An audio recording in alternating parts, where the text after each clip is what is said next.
Hello viewers, आज हम आपको खांसी के इलाज के बारे में बताएंगे।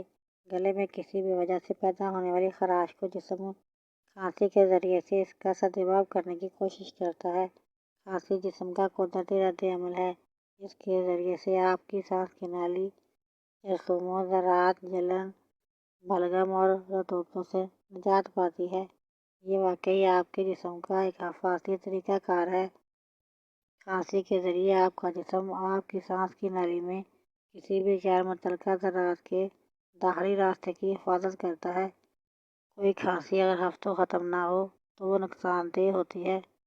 कुछ खांसी तो दायमी भी होती है जो 8 हफ्तों से ज़्यादा रहती है। इसके इलाज के लिए मुलट्ठी को एक गिलास पानी में 10 मिनट तक उबालकर दिन में 3 बार पिएं। 5 काली मिर्च का पाउडर गुड़ में मिक्स करके रोज़ाना खाएं, या थोड़ा सा नारियल चीनी में मिक्स करके रोज़ाना दिन में 2 मरतबा खाएं। ये बहुत मौसर है। अगर आपको मेरी ये वीडियो पसंद आए तो मेरे चैनल को सब्सक्राइब और लाइक करें।